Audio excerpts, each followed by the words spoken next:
ஒரு கிராமத்தில் ராமு என்ற இளைஞன் இருந்தான். அவன் மிகவும் ஏழை. அவனது பெற்றோர்கள் இருவரும் இறந்து விட்டதால் அவன் தனியாக வாழ்ந்து வந்தான். அவனுக்கு படிக்க வேண்டும் என்ற ஆசை இருந்தது. ஆனால் அதற்கான வசதி அவனிடம் இல்லை. தினமும் கூலி வேலைக்கு சென்று கிடைக்கும் சொற்ப வருமானத்தில் தன் வாழ்வை கழித்து வந்தான்.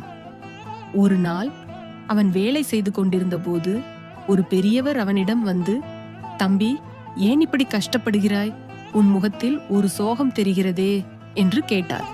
ராமு தன் நிலையை அவரிடம் விளக்கினான். பெரியவர் அவன் பேச்சை கேட்டுக்கொண்டு, "வருத்தப்படாதே தம்பி, உன் கஷ்டம் உன்னை மட்டும் பாதிக்காது. உனக்கு ஒரு வழி இருக்கிறது" என்றார். ராமு ஆவலுடன், "என்ன வழி ஐயா?" என்று கேட்டான். பெரியவர், "இந்த ஊருக்கு அருகில் ஒரு பெரிய நூலகம் இருக்கிறது. அங்கு நிறைய புத்தகங்கள் உள்ளன. நீ அங்கு சென்றுபடி. உனக்கு தேவையானதை நீயே தேடிக்கொள்ளலாம். நான் உனக்கு ஒரு பரிந்துரை கடிதம் தருகிறேன். அதை நூலகரிடம் காட்டினால் அவர்கள் உனக்கு உதவுவார்கள்" என்று கூறி ஒரு கடிதத்தை எழுதி கொடுத்தார். ராமு அந்த பெரியவருக்கு நன்றி கூறிவிட்டு அந்த பரிந்துரை கடிதத்துடன் நூலகத்திற்கு சென்றான்.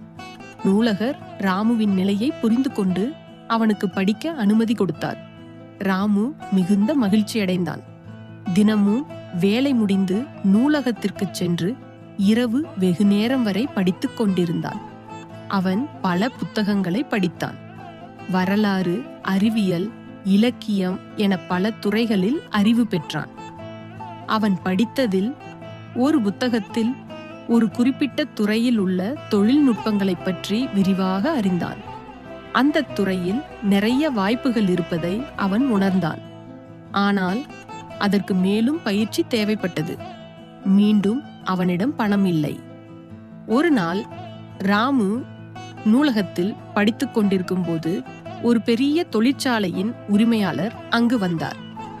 அவர் அந்த ஊரில் ஒரு புதிய தொழிற்சாலையை தொடங்க திட்டமிட்டிருந்தார். அவர் நூலகரிடம், "இந்த ஊரில் திறமையான இளைஞர்கள் யாராவது இருக்கிறார்களா? எனக்கு ஒரு உதவியாளர் தேவை" என்று கேட்டார். நூலகர் ராமுவை பற்றி கூறினார்.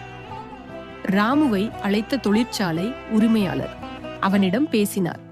ராமு தன் அறிவையும் தான் படித்த விஷயங்களையும் பற்றி விளக்கினான். தொழிற்சாலை உரிமையாளர் ராமுவின் திறமையைக் கண்டு வியந்தார். அவர் ராமுவை தன் தொழிற்சாலையில் உதவியாளராக வேலைக்கு எடுத்துக்கொண்டார். ராமு தன் புதிய வேலையில் மிகுந்த உற்சாகத்துடன் செயல்பட்டான்.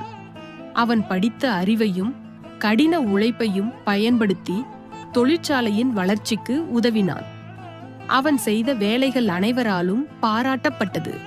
சில வருடங்களில் ராமு அந்த தொழிற்சாலையின் மேலாளராக உயர்ந்தான்.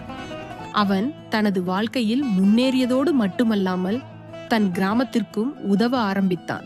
கிராமத்தில் ஒரு பள்ளியை தொடங்கினான்.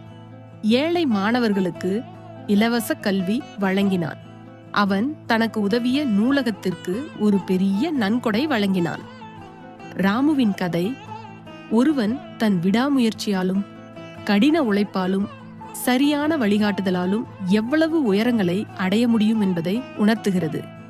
அவனது வாழ்க்கையில் இருந்த தடைகள் அவனை தடுக்கவில்லை, மாறாக அவனை மேலும் வலிமையாக்கியது. அவன் தன் கனவுகளை நனவாக்கினான். மற்றவர்களுக்கும் ஒரு முன்மாதிரியாக திகழ்ந்தான்.